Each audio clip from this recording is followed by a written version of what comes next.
Hello friends, ધોરણ 6 સામાજિક વિજ્ઞાન પાઠ 11 ભૂમિ સ્વરૂપો.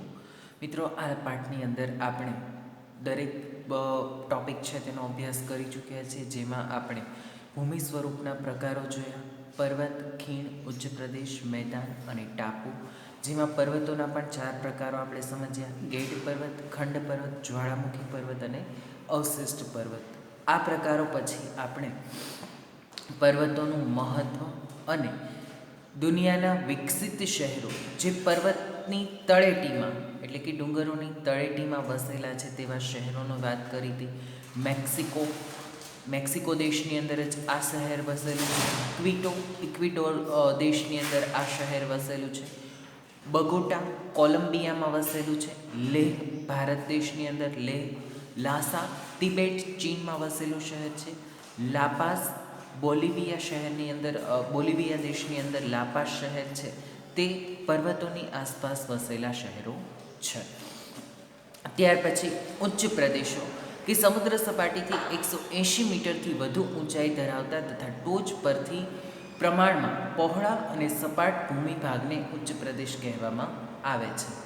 જેમાં 3 પ્રકારો ઉચ્ચ પ્રદેશના જોયા હતા: આંતરપર્વતીય ઉચ્ચ પ્રદેશ એટલે કે પર્વતો ફરતા હોય અને વચ્ચેના ભાગમાં ઉચ્ચ પ્રદેશ આવેલો હોય તેવો વિસ્તાર. પર્વત પ્રાંતીય ઉચ્ચ પ્રદેશ એટલે પર્વત એક તરફ હોય અને તેની આસપાસનો વિસ્તાર છે તે ઉચ્ચ પ્રદેશ હોય તેવો વિસ્તાર. અને ખંડીય ઉચ્ચ પ્રદેશનું મહત્ત્વ પણ આપણે જોયું હતું કે ત્યાંથી જુદી જુદી કિંમતી ધાતુઓ છે તે ઉચ્ચ પ્રદેશોમાંથી પ્રાપ્ત થાય છે. ત્યાર પછી મેદાન અને મેદાનોનું વર્ગીકરણ, જેમાં કિનારાના મેદાન, સંરચનાત્મક મેદાન એટલે કે બીજો પ્રકાર જોયો તો ઘસારણના મેદાન અને ત્રીજો પ્રકાર જોયો તો નિક્ષેપણના મેદાનો. અને ત્યાર પછી લાસ્ટ લેક્ચરની અંદર આપણે મેદાનોનું મહત્ત્વ, ઉપસાગર, અખાત અને ભૂશીર વિશેની વાત કરી હતી. તેનું એક શોર્ટ રિવિઝન કરીને બાકીના શબ્દો સમજીને આજે છે તે સ્વાધ્યાયના પ્રશ્નોની ચર્ચા કરીને પાઠ છે તેને પૂરો કરીશું. તો આપણે ગયા લેક્ચરની અંદર જોયું હતું ઉપસાગર. તો સામાન્ય રીતે મહાસાગરના જળભાગનો આંશિક ભાગ એટલે ઉપસાગર, કે મહાસાગરના જળભાગનો જે વધેલો આંશિક ભાગ છે તે ભાગને ઉપસાગર તરીકે ઓળખવામાં આવે છે, કે જે ફરતેની જમીનથી ખુલ્લા વિશાળ સરોવરો જેવો આકાર ધારણ કરે છે. ઉપસાગરો વિશાળ અને નાના કદના હોઈ શકે છે. ભારતના બંગાળનો ઉપસાગર તેનું શ્રેષ્ઠ ઉદાહરણ છે. બીજું જોયું હતું આપણે અખાત. જ્યારે કોઈ જળ વિસ્તાર 3 બાજુ ભૂમિથી ઘેરાયેલો હોય તેને અખાત કહેવામાં આવે છે. ઉદાહરણ તરીકે ખંભાતનો અખાત અને કચ્છનો અખાત. અને ત્રીજું જોયું હતું ભૂશીર. ભૂશીર એટલે ભૂમિનો લંબાત્મક છેડો જે જળ ભાગમાં ફેલાયેલો હોય છે. તેને સમુદ્ર રેખા તરીકેની સંજ્ઞા પણ આપી શકાય. દાખલા તરીકે કન્યાકુમારી ભારતમાં અને કેપ ઓફ ગુડ હોપ આફ્રિકામાં. આજે આપણે જોવું છે ટાપુ. જે ભૂમિભાગ ચારે બાજુ જળ વિસ્તારથી ઘેરાયેલો હોય તેને ટાપુ તરીકે ઓળખવામાં આવે છે. દાખલા તરીકે લક્ષદ્વીપ, અંદમાન નિકોબાર, શંખોદ્વાર એટલે કે બેટ દ્વારકા, પિરોટન, નરાબેટ, પિરમબેટ, શિયાળ બેટ વગેરે. બરાબર છે. આ દરેક ટાપુઓ છે જે ચારે તરફ સમુદ્ર છે અને વચ્ચેના ભાગમાં આ પ્રકારની જમીન વિસ્તાર છે તે જોવા મળે છે, અને આ પ્રકારના ભાગને ટાપુ તરીકે ઓળખવામાં આવે છે. લક્ષદ્વીપ અને અંદમાન નિકોબારના દ્વીપ સમૂહો તમે ભારતના નકશાની અંદર પણ જોઈ શકો છો. દ્વારકાથી આપણે બેટ દ્વારકા જતા હોઈએ છીએ. બરાબર છે. ટાપુને બેટ પણ કહેવામાં આવે છે કારણ કે તેની ચારે તરફ જળ સપાટી હોય છે. એટલે દ્વારકાથી આપણે બેટ દ્વારકા જઈએ તો સમુદ્ર માર્ગે છે તે ત્યાંથી જતા હોઈએ છીએ. તેની ચારે તરફ સમુદ્ર છે અને વચ્ચે આખું બેટ દ્વારકા છે તે વસેલું છે, જેને શંખોદ્વાર પણ કહેવામાં આવે છે. પિરોટન અને નરારા બેટ બંને જામનગર તરફ આવેલા છે. પિરમબેટ પણ અને શિયાળ બેટ છે તે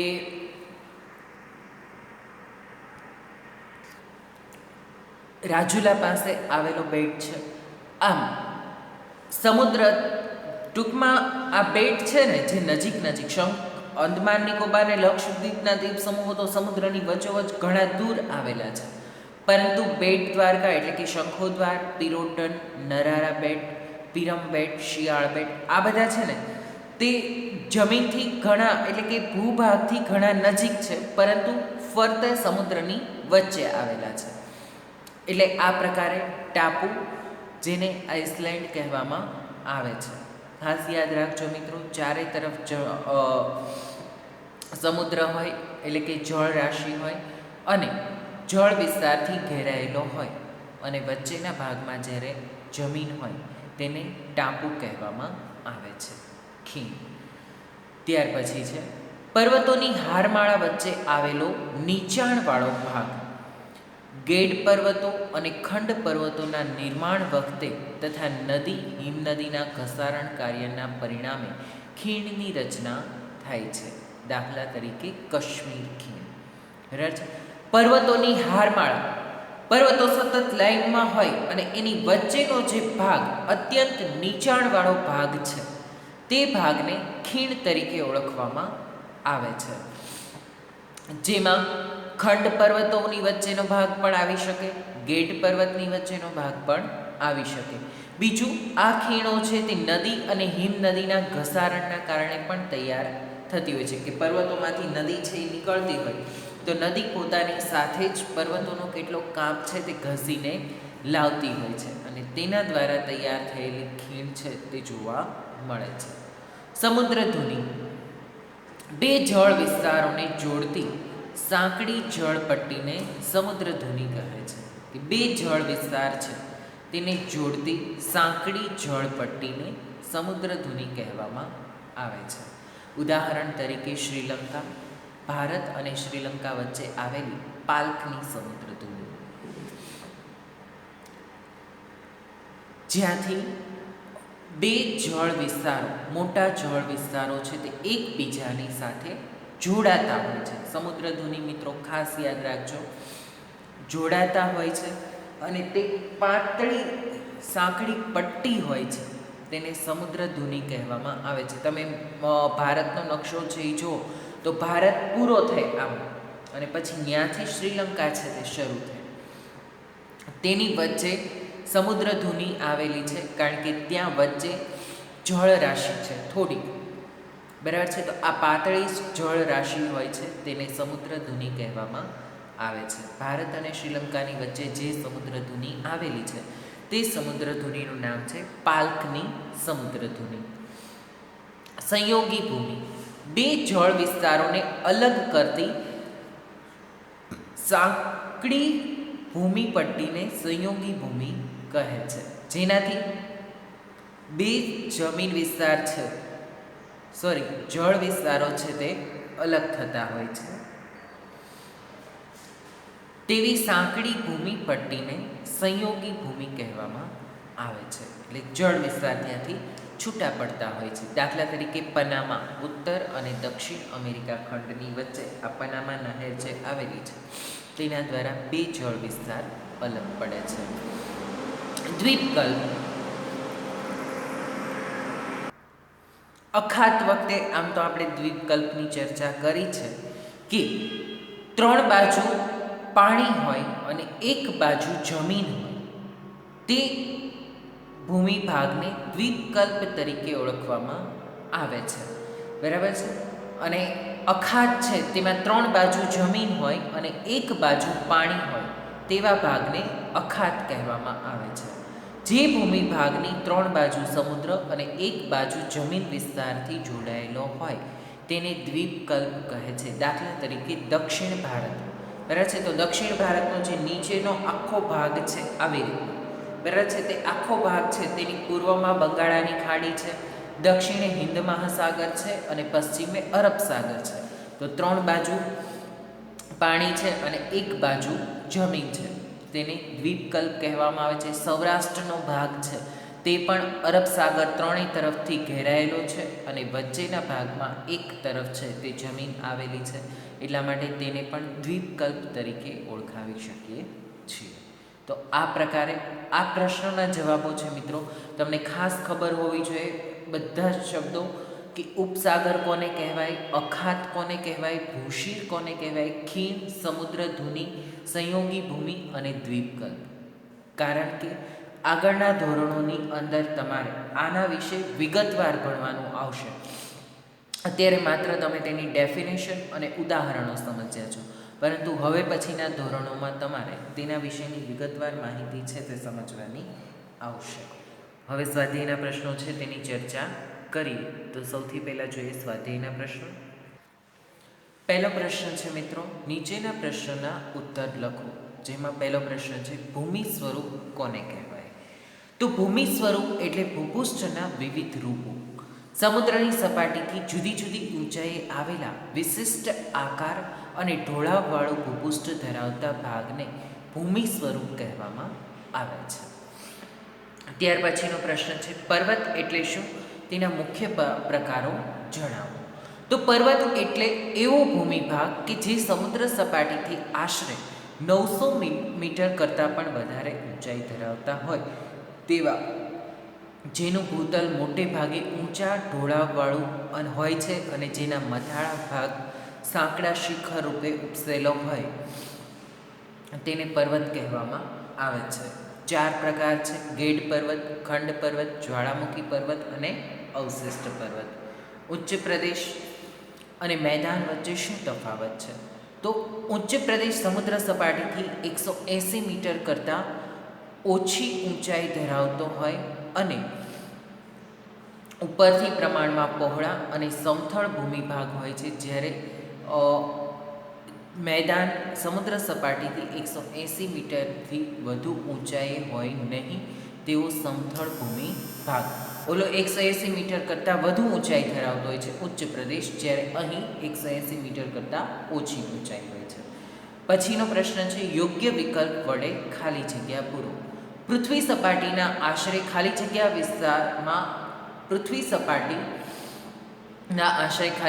વિસ્તારમાં પર્વતો આવેલા છે.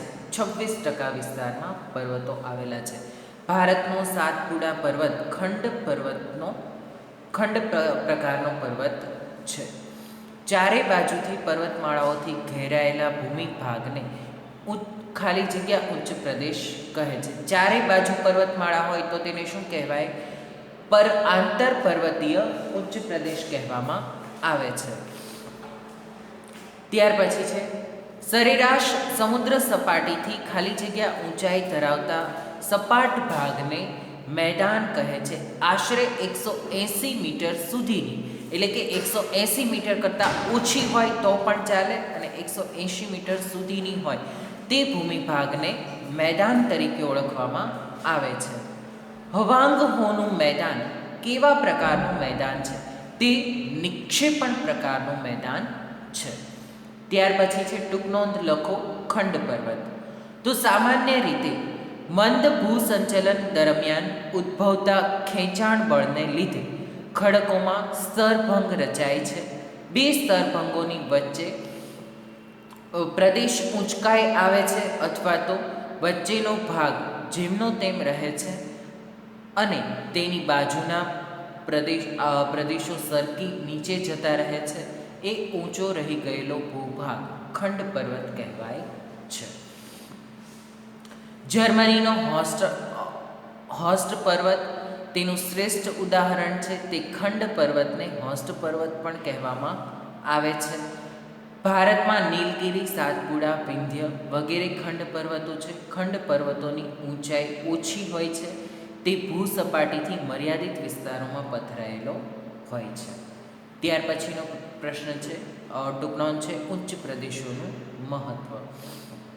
ઉચ્ચ પ્રદેશોનું મહત્ત્વ આ પ્રમાણે છે. પહેલું, લાવાની કાળી ફળદ્રુપ જમીનથી બનેલા ઉચ્ચ પ્રદેશમાં કપાસનો પાક સારી રીતે થાય છે. બીજું, પ્રાચીન નક્કર ખડકોના બનેલા ઉચ્ચ પ્રદેશોમાંથી લોખંડ, મેંગેનીઝ, સોનું વગેરે કિંમતી ખનિજો જોવા મળી આવે છે. દાખલા તરીકે ભારતના છોટા નાગપુર ઉચ્ચ પ્રદેશમાંથી અનેક ખનિજો મળી છે. ત્રીજું, ઉચ્ચ પ્રદેશોના ઘાસવાળા ઢોળાવો પશુપાલન પ્રવૃત્તિ માટે સારી અનુકૂળતા ધરાવે છે. ત્યાર પછી કેટલાક ઉચ્ચ પ્રદેશો પ્રવાસન ઉદ્યોગ અને ફિલ્મ શૂટિંગ માટે બહુ અનુકૂળ હોય છે. ત્યાર પછીનો પ્રશ્ન છે નિક્ષેપણનું મેદાન. નિક્ષેપણના મેદાનો બે રીતે બને છે: નદીના કાંપના મેદાનો અને સરોવરના મેદાનો. પહેલું જોઈએ નદીના કાંપના મેદાનો.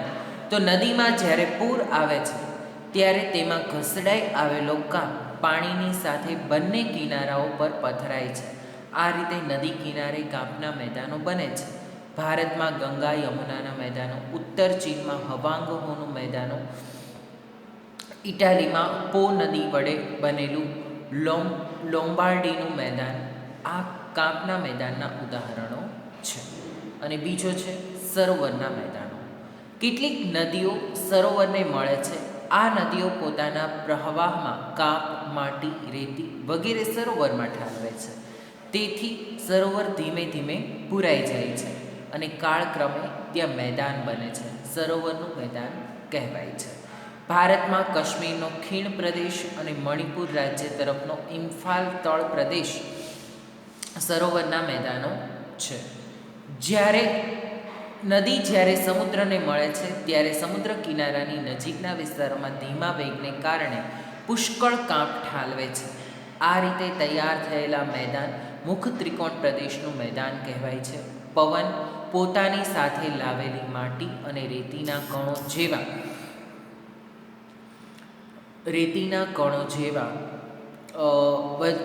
વહન બોજનું કોઈ અવરોધ આવતા કે પવનની ગતિ ધીમી પડતા પવન દ્વારા નિક્ષેપણનું મેદાન રચાય છે. તેને લોએસનનું મેદાન કહે છે. ત્યાર પછી મેદાનોનું મહત્વ.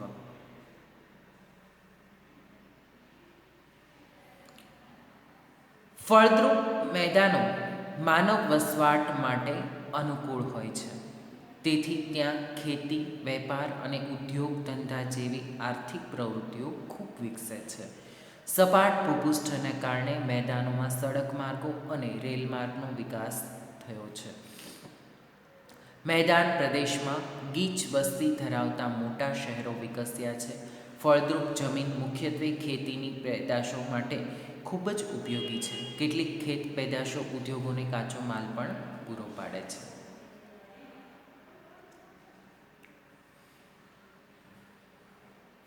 તો આ પ્રકારે મિત્રો આ પાઠ અહીં છે તે પૂર્ણ થાય છે. સ્વાધ્યાયના પ્રશ્નો છે તે દરેક ફેરબુકની અંદર તેની વ્યવસ્થિત રીતે નોંધ છે તે કરવાની છે.